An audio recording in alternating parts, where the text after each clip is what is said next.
আসসালামু আলাইকুম ওরহমতুল্লাহি ওবারাকাতুহু। সম্মানিত উপস্থিতি, আপনারা যারা আমাকে শুনছেন, পরবর্তীতে আমার এই কথাগুলো ভিডিও আকারে শুনতে পাবেন, সবাইকে জানাচ্ছি ধন্যবাদ। আমি অনেক দিন পর আবার লাইভে আসলাম আপনাদের সামনে। যে ইলেকশন হয়ে গেল আমাদের, আলহামদুলিল্লাহ আলহামদুলিল্লাহ আলহামদুলিল্লাহ। জাতীয় নির্বাচন আমরা করতে সক্ষম হয়েছি, আল্লাহর কাছে হাজার শুকরিয়া জানাই। বাংলাদেশ বিজয় হয়েছে, আমরা বিজয়ী হয়েছি। ইলেকশনের 48 ঘন্টা আগ থেকে, বিশেষ করে 24 ঘন্টা আগ থেকে বাংলাদেশের মেন স্ট্রিম মিডিয়াগুলো যেভাবে প্রোপাগান্ডার আশ্রয় নিয়েছিল, যেভাবে একটা আতঙ্কিত পরিবেশ সৃষ্টি করেছিল, মনে হয়েছিল রাত পোহালে এই দেশে নির্বাচন হবে না, নির্বাচন হওয়ার কোনো পরিবেশই নাই। অত্যন্ত ধন্যবাদ জানাতে হয় আলহামদুলিল্লাহ বাংলাদেশের জনগণকে। বাংলাদেশের জনগণ গণমাধ্যমের এই বিভ্রান্তিকে এড়িয়ে ভয়কে জয় করে কেন্দ্রে গিয়েছিলেন এবং জনগণ ভোট দিয়েছিলেন, তাদের মতামতের প্রতিফলন ঘটিয়েছেন। 59.44% ভোট পড়েছে আমাদের এই জাতীয় নির্বাচনে, যেটা বিগত দিনে গ্রহণযোগ্য সকল নির্বাচনের সাথে কোনো অংশে কম নয়। একটা দল নিষিদ্ধ থাকার পরে যে পরিমাণ কম ভোট পড়ার কথা ছিল সেটা কিন্তু পড়েনি। জনগণ স্বতঃস্ফূর্তভাবেই ভোট দিতে গিয়েছিল। গ্রহণযোগ্য বাংলাদেশে যে কটা নির্বাচন হয়েছে তার সাথে আমরা যদি পাশে রেখে মিলিয়ে দেখি, তাহলে এই নির্বাচনের বিগত নির্বাচনগুলোর সাথে কোনো অংশে ভোট কম পড়ে নাই। এই নির্বাচনে বেসরকারিভাবে ফলাফল আমাদের হাতে এসেছে। এখানে হাঁ ভোট পড়েছে 75.34%, না ভোট পড়েছে 24.63%। বিএনপি পেয়েছে 213টি আসন, জামাত ইসলাম পেয়েছে 68টি আসন, এনসিপি পেয়েছে 5টি আসন, অন্যান্য আছে 13টি আসন। মোট 299টি আসনের ফলাফল ঘোষিত হয়েছে বেসরকারিভাবে। আজকে আলোচনা করলে অনেক আলোচনার বিষয় আছে। অনেক বিশ্লেষক অনেকভাবে বিশ্লেষণ করবেন। বিএনপি কেন ভূমিধস বিজয় পেল, জামাত কেন এত কম সিট পেল। সর্বপ্রথম আমি বিজয়ী দল বিএনপির সাংসদদেরকে ধন্যবাদ জানাই। জামাত ইসলামের যারা বিজয় অর্জন করতে পেরেছেন সেই সাংসদদেরকে ধন্যবাদ জানাই। এনসিপির সাংসদ, অন্যান্য যারা সাংসদ নির্বাচিত হয়েছেন, আগামী দিনে বাংলাদেশকে যারা জাতীয় সংসদ থেকে প্রেজেন্ট করবেন তাদের প্রত্যেককে ধন্যবাদ জানাচ্ছি। বিশেষ করে বিএনপিকে ওয়েলকাম জানাচ্ছি। আমরা আশা করি অতি দ্রুত তার সাথে বিএনপি পার্লামেন্ট গঠন করবেন এবং এই পার্লামেন্টের নেতৃত্ব দিবেন, দেশকে সামনে এগিয়ে নিয়ে যাবেন। জামাত ইসলাম সহ অন্যান্য দল তারা বিরোধী দলের থেকে বিরোধী দলের যথোপযুক্ত ভূমিকা পালন করবেন। আগামী দিনে আমাদের সংসদ আমরা আশা করছি প্রাণবন্ত একটা সংসদ হবে। যেভাবে আমরা ভয়ের মধ্যে ছিলাম, আতঙ্কের মধ্যে ছিলাম, আমরা আমাদের জাতীয় নির্বাচন করতে পারবো কি না, আল্লাহর অশেষ রহমতে আমরা সক্ষম হয়েছি। বাংলাদেশ বিজয়ী অর্জন করতে পেরেছে, আমরা প্রত্যেকে বিজয়ী হয়েছি। এটি আমাদের বড় বিজয়, আমাদের গণতন্ত্রের শুভ সূচনা আমরা করতে পেরেছি। দ্বিতীয়ত, আজকে আমার আলোচনা বিষয়টা তাহলে কি রাখলাম। ফেসবুকে ইতিমধ্যে জামাত সমর্থিত, 11 দল সমর্থিত বিভিন্ন লোকজনের বিভিন্ন পোস্ট দেখে মূলত আমি আজকে আমার এই কথাগুলো বলার সিদ্ধান্ত নিয়েছি। তাদের কথার মধ্যে, অনেকের কথার মধ্যে, পোস্টের মধ্যে আমি ক্ষোভ দেখতে পাচ্ছি। এই 11 দলের সমর্থকদের মধ্যে হতাশা দেখতে পাচ্ছি। তাদের উদ্দেশ্যে মূলত আজকে আমি 2-4টি কথা বলবো। আমার কথা যারা শুনেন, এটা অনেক বড় একটা প্ল্যাটফর্ম নয়, অনেক ছোট, কিন্তু যারা শুনেন তারা আশা করছি আমার এই ছোট্ট ভিডিওটা আপনারা শেয়ার করে দিবেন। হতাশাগ্রস্ত যে মানুষগুলো আছে এদের মন থেকে যেন হতাশা দূর হয়ে যায়। আশা করি আমার কথাগুলো শুনলেই হতাশা দূর হয়ে যাবে।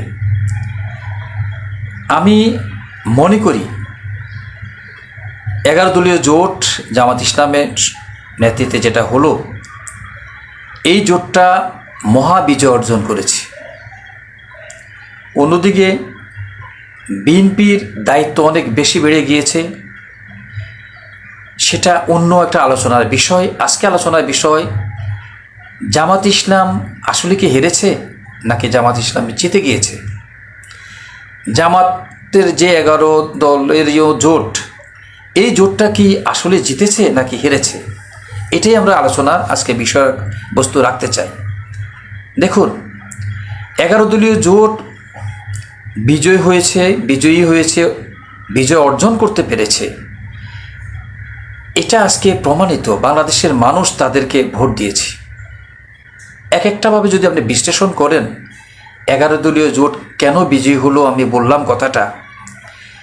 নির্বাচনী প্রচার থেকে আপনি শুরু করে দেখেন, নির্বাচনী প্রচারের যে কৌশল জামাত অবলম্বন করেছিল, যে গানগুলো রচনা করেছিল নির্বাচনের প্রচারের জন্য, আপনি দেখেন এগুলো এত বেশি ভাইরাল ছিল।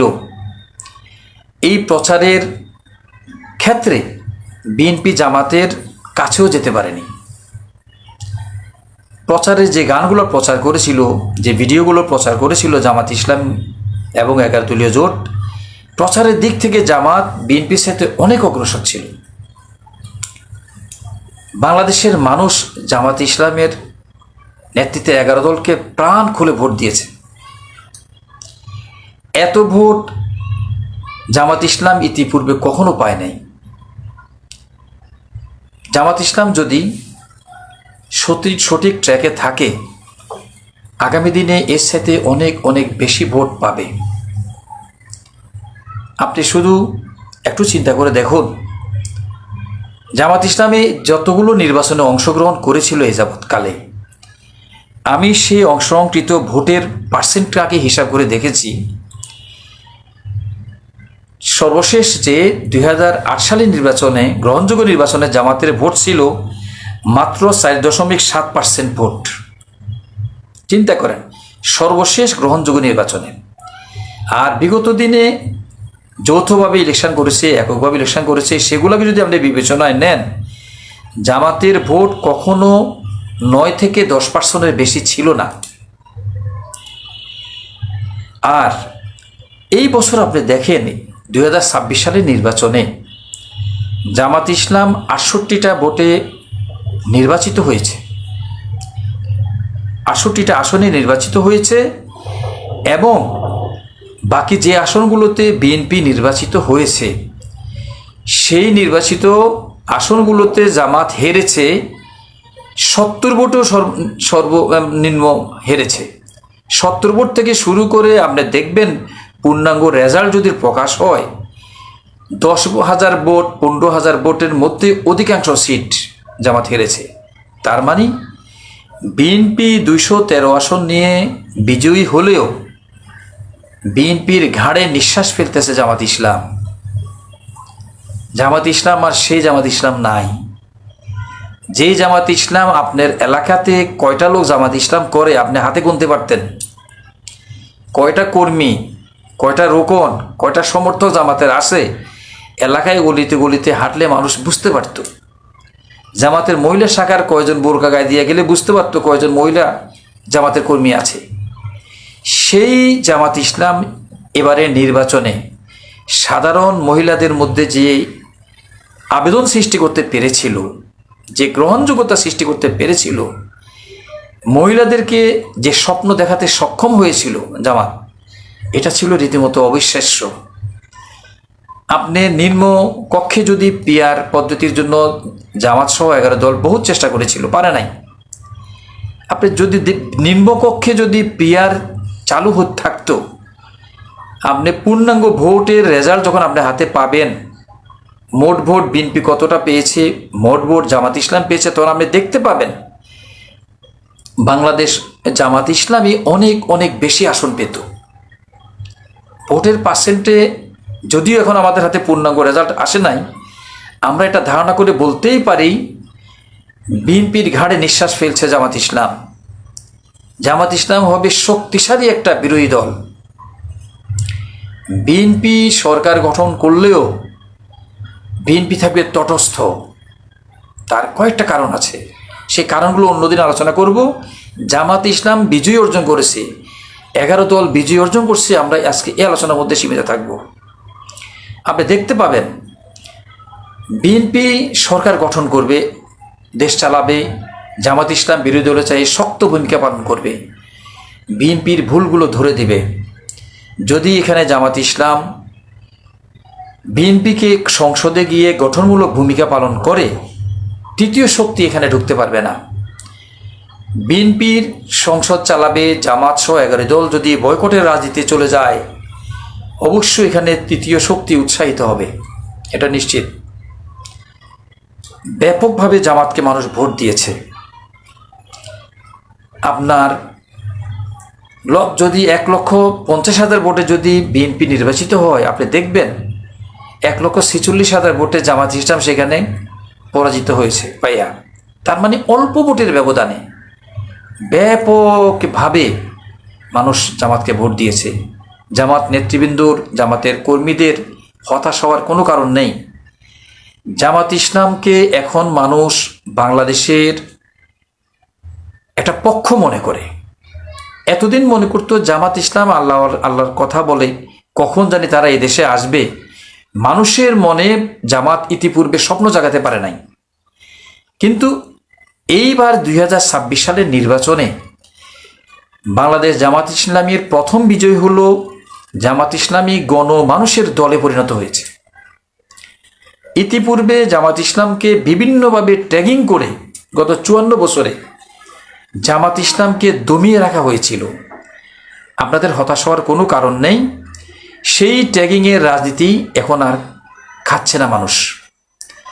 জামাত এখন বিএনপির ঘাড়ে নিঃশ্বাস ফেলছে। বিএনপির ভাইদের উদ্দেশ্যে বলবো, গতকাল নির্বাচন হয়ে যাওয়ার পরে এমন স্লোগানের আমরা ফেসবুকে দেখতে পেয়েছি, একটা একটা শিবির ধর, ধৈরা ধৈরা জবাই কর, একটা একটা জামাত ধর, ধৈরা ধৈরা জবাই কর।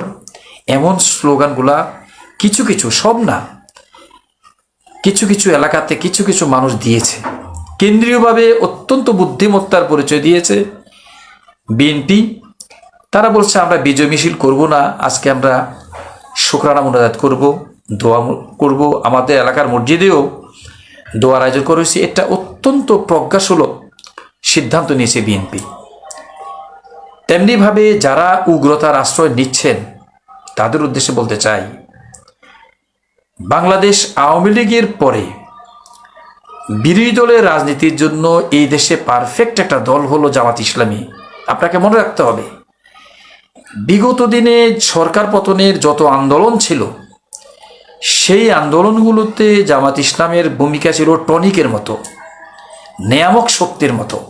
তার মানে বিরোধী দল হিসেবে পারফেক্ট একটা দল হলো আওয়ামী লীগের পরে জামাত ইসলাম। এটা আপনাকে মাথায় রাখতে হবে।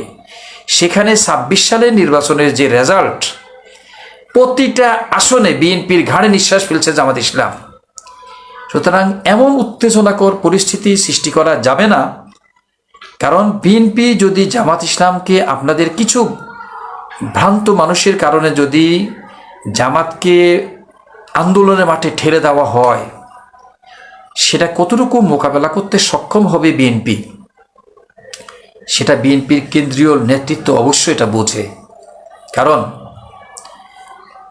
বিএনপি নির্বাচিত হয়েছে, ভূমিধস বিজয় অর্জন করতে পেরেছে। বিগত 17 বছর বিএনপির রাজনীতির কি ভূমিকা ছিল, জনগণ সন্তুষ্ট হয়ে বিএনপিকে ক্ষমতায় এনেছে। বিগত 18 মাসে বিএনপির রাজনীতিতে মানুষ সন্তুষ্ট হয়ে বিএনপিকে ক্ষমতায় এনেছে। জনাব তারেক রহমান সাহেব আমাদের ভাবি প্রধানমন্ত্রী, নিশ্চিত প্রধানমন্ত্রী, এখন আর ভাবি না, নিশ্চিত প্রধানমন্ত্রী। তিনি দেশে আসার পর বিএনপির পজিটিভ আচরণে রাজনীতিতে এদেশের মানুষ বিএনপিকে ভোট দিয়েছে, এই তিনটি কথা যদি সত্য হয়ে থাকে, ওয়েল অ্যান্ড গুড।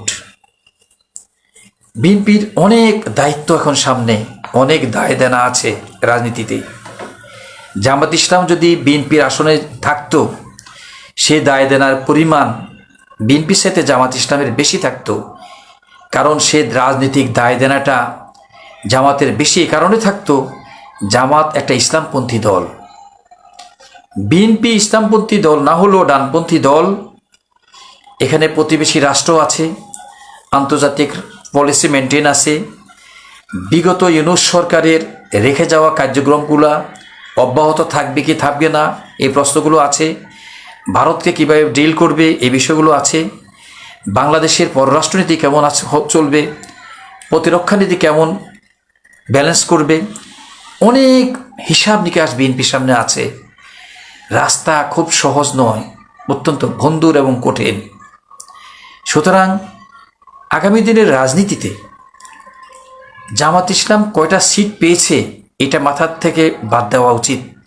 কারণ যখন পূর্ণাঙ্গ সিটটা, রেজাল্ট সিটটা আমাদের সামনে চলে আসবে, মোট ভোটের পার্সেন্ট আমরা জানতে পারবো কত কোটি লোক মানুষ বিএনপিকে ভোট দিয়েছে, বিএনপি জোটকে ভোট দিয়েছে, কত কোটি লোক জামাত নেতৃত্বাধীন জোটকে ভোট দিয়েছে। তখন আস্তে আস্তে আস্তে আস্তে হিসাবগুলো অনেক চেঞ্জ হতে থাকবে। রাজনীতির মধ্যে সিদ্ধান্ত নেওয়ার ক্ষেত্রে বিএনপির ওগুলো সহায়ক হবে। বিরোধী দল হিসেবে জামাতের অনেক দায়বদ্ধতা আছে। কোটি কোটি মানুষ জামাতের এই জোটকে ভোট দিয়েছে একটা দায়িত্বশীল আচরণ করার জন্য। জামাত যদি সে দায়িত্বশীল আচরণ করতে পারে, বিগত 18 মাসে জামাত যে দায়িত্বশীলতার পরিচয় দিয়েছে, জামাতের নেতৃত্বাধীন 11 দলীয় জোট, বাংলাদেশের জনগণ আশা করে স্থিতিশীল একটা রাষ্ট্র বিনির্মাণে বিরোধী দলে থেকে বাংলাদেশ জামাত ইসলামীর নেতৃত্বাধীন এই জোটটি সফল একটা ভূমিকা নেবে। গণতান্ত্রিক একটা বাংলাদেশ আমরা দেখতে চাই। আমরা এমন একটা রাষ্ট্র দেখতে চাই, বিগত দিনে যে রক্ত ঝরেছে এই দেশের মানুষকে আর যেন রক্ত দিতে না হয়। বিএনপি জোট, জামাতের নেতৃত্বাধীন জোট, প্রত্যেকে মিলে বাংলাদেশ, আমরা প্রত্যেকে সফল হয়েছি। আমরা ভয় সংখ্যা কাটিয়ে একটা নির্বাচন করতে পেরেছি। কিছু কিছু অনিয়ম তো থাকবেই রে ভাই, একেবারে 100%, 100% ভালো ভোট আমরা কিভাবে আশা করি? আমরা কি ব্রিটেনের মতো গণতন্ত্রের পর্যায়ে যেতে পেরেছি, নাকি আমাদের পার্শ্ববর্তী গণতান্ত্রিক রাষ্ট্র ভারতের মতো পর্যায়ে আমরা যেতে পেরেছি? আস্তে আস্তে বাংলাদেশ গণতন্ত্রের পথে অগ্রসর হবে। আর সেই ক্ষেত্রে সরকারি দল, বিরোধী দল প্রত্যেককে যথোপযুক্ত ভূমিকা পালন করতে হবে। সর্বশেষ আমি যে কথা বলে আমার কথাগুলো শেষ করতে চাই, 11 দলীয় জোটের হতাশার কোনো কারণ নাই। এদেশের কোটি কোটি মানুষ আপনাদেরকে ভোট দিয়েছে। পূর্ণাঙ্গ রেজাল্ট শিট যখন আপনারা হাতে পাবেন, আপনারা তখন মূল্যায়ন করতে পারবেন। কিছু কিছু অনিয়ম হয়েছে, এগুলো তাদের দলীয় সিদ্ধান্ত। পুনঃগণনার জন্য আবেদন করবে কিছু কিছু সিটে। যৌক্তিক বিষয়গুলো অবশ্যই চ্যালেঞ্জ করবে, কিন্তু ঢালাওভাবে নির্বাচনটাকে বয়কট করার মানসিকতা পরিহার করতে হবে। জিতলে আমরা ভালো একটা নির্বাচন হয়েছে, আর না জিতলে সূক্ষ্ম কারচুপি হয়েছে, স্থূল কারচুপি হয়েছে। বিগত দিনের যে আমরা রাজনৈতিক কালো কালচারগুলো দেখেছিলাম, সেখান থেকে আমাদেরকে বের হয়ে আসতে হবে। সরকারি দল, বিরোধী দল মিলে গঠনমূলক ভূমিকার মধ্য দিয়ে আগামীর বাংলাদেশকে বিনির্মাণ করতে হবে। অর্থনৈতিকভাবে বাংলাদেশ অত্যন্ত দুর্বল অবস্থায় আছে। আমাদের রিজার্ভ যদি আমরা বিল্ড আপ করতে হয়, আমাদের রেমিটেন্স যোদ্ধাদেরকে আমরা সমীহ করতে হবে, তাদের জন্য ভালো একটা ব্যবস্থা করতে হবে, তাদের সাথে ভালো বিহেভ করতে হবে। আমাদের বিগত সরকার যে লোনগুলো করেছিল, অনেক ঋণের গ্রোস টাইম শেষ, এখন কিস্তি শোধের পালা। বিএনপি সরকার গঠন করবে, এক্ষেত্রে জামাতের নেতৃত্বাধীন জোটও যদি গঠন করত, অর্থনৈতিক অবস্থা অনেক খারাপ থাকতো। বিএনপির জন্য দেশকে অর্থনৈতিক এই দুরবস্থা থেকে মুক্তি দিয়ে সামনে টেনে নেওয়া, বাংলাদেশকে এগিয়ে নেওয়া অতি সহজ হবে না যদি বিরোধী দল ভালো ভূমিকা না পালন করে। যদি বিরোধী দলকে কম সিট পেয়েছে বলে যদি অবজ্ঞা করা হয়, এই মানসিকতা যদি বিএনপির মধ্যে চলে আসে, সেই ক্ষেত্রে অর্থনৈতিকভাবে স্বাবলম্বিতার পথে এগিয়ে যাওয়া বাংলাদেশের পক্ষে কঠিন হয়ে যাবে। আমরা আশা করি এটা বুঝতে পারবে বিএনপিও যে 11 দলীয় জোট প্রচুর ভোট পেয়েছে, তারা সরকারি দলের ঘাড়ে নিঃশ্বাস ফেলছে, যথোপযুক্তভাবে মূল্যায়ন করবে। আর বিরোধী দলও যথোপযুক্ত মূল্যায়ন করে বিএনপিকে সেভাবেই শ্রদ্ধার সাথে দেখতে হবে। তারা 213টি আসন এককভাবে ভূমিধস বিজয় অর্জন করেছে। পারস্পরিক রাজনৈতিক শ্রদ্ধা, সহনশীলতা, ভালোবাসা যদি বিরাজমান থাকে, আমরা ইনশাআল্লাহ আমাদের বাংলাদেশকে এগিয়ে নিতে পারবো। সবাই ভালো থাকুন। ওমা তৌফিকি ইল্লা বিল্লাহ।